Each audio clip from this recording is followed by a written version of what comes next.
As you can see, I've got we could call it a blemish, or we could call it me overzealously trying to fix a problem. Hi everyone, in today's video I'm going to be asking, is Surrealskin worth another look? I'm Amelia and I love all things beauty, so please join me and let's get the fun started. Surrealskin by Makeup by Mario has just had a shade range extension. If you are normal to dry or dry and or mature skinned, then this is probably worth your considerations. The way I like to use this foundation is I like to put a bit of primer on my nose, and it's not quite my T-zone, but it's in between my eyebrows, a little bit there, and on my chin. That's because I like to moisturize really well first, particularly in the winter because my skin's so dry, and I find that the primer stops the moisturizer coming through but keeps it on the skin, which is where I want it. I still get a nice finish with this foundation. Now, as I said, because a foundation's really for a normal to dry and dry skin, it's not for oily skins at all. For my mature dry skin, I prefer to use it by spot concealing first and then really getting the foundation really lovely and sheer. To that end, I've already put my milk primer on. I'm going to use my Hauslabs Concealer. I've already done under my eyes.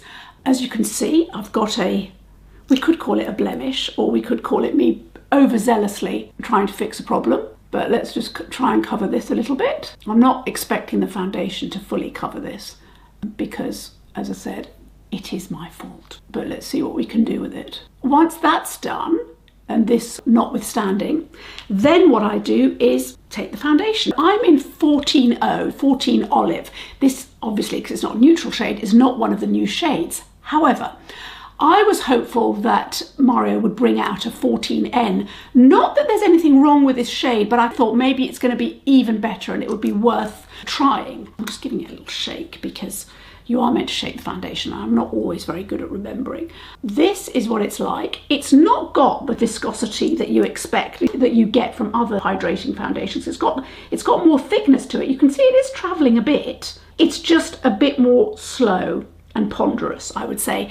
In terms of the texture, it's definitely thicker than, say, your Givenchy, your Guerlain, or even the Dior Hydra, what's it called? Forever Hydra Nude. It is thicker than that. However, it shears out really nicely. I'm using my Hourglass foundation brush, and I'm just going to go in. I mean, you can see I've used one pump. Let's see, there's still quite a lot on there. And because it's so moisturizing, it's just particularly good for a dry skin. It really is Makeup by Mario, on their website and on their blurb, it's all about normal to dry or mature skin. It's really not for an oily or combination skin at all. I have seen people, when it first came out a couple of years ago, lots of people with combination and oily skin reviewing it. And I mean, I understand why, it's a new foundation, but it's clearly not for you because it really is for somebody who's definitely more on the drier side. Or, as I said, mature, where your chances are you're a little bit more dry. Yeah, you can see. Can you see how nicely it's going on? It's got crushed pearls, which on the website, and I remember thinking this when I originally bought it, it says it gives a naturally luminous finish and they're not visible. In my bottle, 14O, it's absolutely not visible, that you can't see it pearlized at all. However, if you look at some of the lighter colours, you can see the pearl, and that could be a problem. So look out for that if you're a lighter skin tone than me, because it may well be that the pearls just show up a little bit more than you actually want because you don't want to look metallic, I suppose. It gives a luminous up to medium coverage. They say it's 12 hours of hydration. I mean, I can definitely attest to that. My skin in the winter months does not feel really dry and parched as the foundation wears on. That's definitely true. They say it's 16 hours of wear. I think realistically, I get 12 hours of really good wear. That sort of beautiful finish doesn't stay for 16 hours and certainly doesn't stay on me. Look, I've still got that left. As I said, I'm doing it very, very sheer because I think this is where this foundation is at its absolute best, is if you use it as sheared out as you dare. In other words, just enough to cover anything you want to cover, and only in those places, I suppose, as well, which is what I'm doing. I've got a little bit of hyperpigmentation here and here, concentrating a bit on that area, but the rest I sheer out. And if you've already spot concealed, then really all you're doing then is just unifying and evening out your skin tone. That's what it looks like. Have a look close up.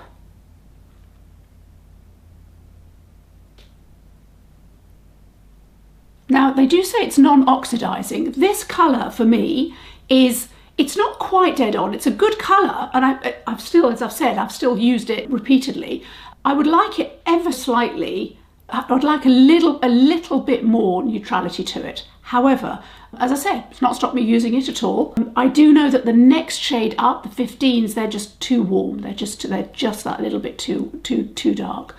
But this is a good shade, and it's a good workable shade for me. You can see the glow, but I think it's not shine. I think it's just a really nice, easy glow. It's very easy to use. I'm not a tinted moisturiser person. I don't like tinted moisturisers. It annoys me that they always come with a bit of SPF, because I wear my own SPF and I don't want to put anything more on my skin if I'm not controlling it.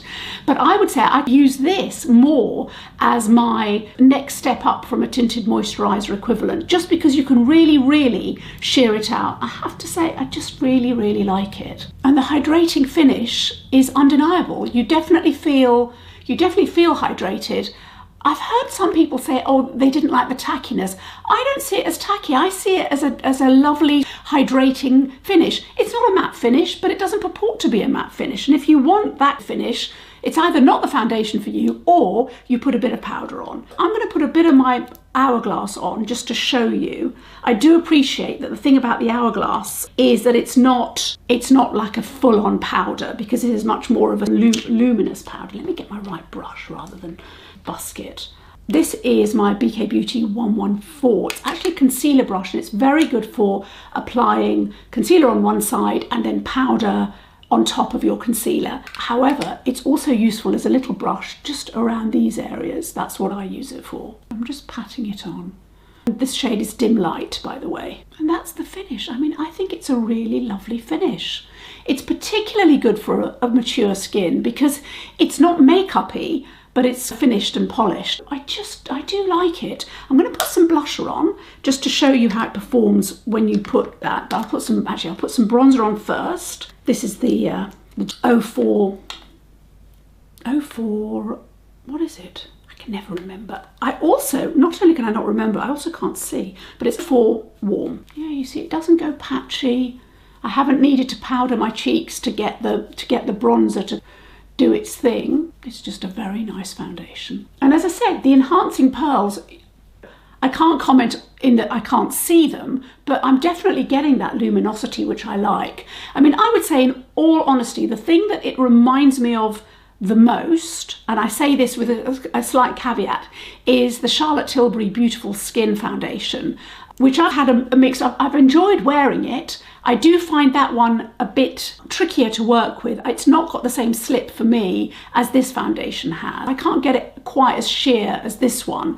The other thing I would say about the Charlotte Tilbury is it's got as a main ingredient hyaluronic acid, which is great in the summertime. In the winter, it can dry me out because it just seems to suck the moisture in. I think this is, for me, and for a drier, more mature foundation for skin, this is better. That's the bronzer that's gone on. Let's put a little bit of blusher on. I've just noticed that I've still got quite a lot of foundation left on my hand from that one pump.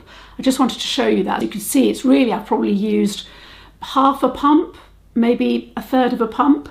It shows you how sheer you can get it without it running out of steam. Okay, let's put some blush. Again, it's not patchy, see? Not patchy at all. This one is 57. Why 57? Oh, I think I've gone a bit overzealous there. See if I can even it, just soften it a little bit. Got a bit too excited. Yeah, I'm going to put some highlighter on as well. I've got Hindash here. Sorry, that was a bit of a quick change. Dole Dynasty. I really like this. I think this is going to be one of those products that I'm just never, it's always going to look brand new because I use little of it. I mean, I don't even use a highlighter brush with it. I use I'll show you what I use. I just use, this one is a Refa 16, but I just use any fluffy eyeshadow brush, which I'd normally use in the crease. There we go. You know, you can do a full, as you can see, You can do a full makeup with this. It's just that I've shared it out. And the reason why I want to talk about it is, even though this foundation came out almost a couple of years ago, it's worth talking about because there are new colours out, as I say. It's worth considering. And if you're looking for a foundation that's absolutely beautiful but you can sheer out, I think this is the one for you. It's certainly the one worth considering and worth thinking about. I'm just going to go off and put some lipstick on and then I'll be back. So this is the finished look. I just added some of the Makeup by Mario lipstick in Bronx Baby. This is a colour I really like. He makes great lipsticks, by the way. If you're ever in store and you fancy swatching, they are great, these lipsticks. Bronx Baby is a bit of a favourite of mine. At any rate, you've seen how I sheared it out. There was quite a lot left on the back of my hand, and in fact, it felt really wasteful. I mean, I always think this when I use this foundation. I always think I'm putting on a whole pump, and I don't always remember just to put it like a half pump or something like that. I did dab a bit more on my spot, which it covered, I think, a bit better than I had done with just the concealer. But this is the finished look. You can get a lovely sheer look. I think it is worth it if you're lucky enough to be near a Sephora to go and have a swatch and see if maybe there's a colour that you can get excited about and that you feel is worth your money. But certainly if you want a sheer foundation that's going to give you this look without an SPF and is also great for a mature skin or a normal to dry skin or both, then this is definitely worth considering. This is how I use this foundation. I think it's really great. But anyway, I hope that was useful. Please subscribe and do let me know what you yourself use. If you want a lighter coverage, what's your favourite foundation? I would really love to hear. Also, have you ever used this foundation before? I know when it originally came out, there were just the 30 shades, and now we know there's 39, there's a bigger shade range, so it's great that this extension has come out. But I would really love to hear. And in fact, given that there have been so many foundations that have come out this year, have any of those superseded your choices from the last couple of years? I would love to hear. Please comment down below. I love reading your comments, and I will see you in the next video. Bye.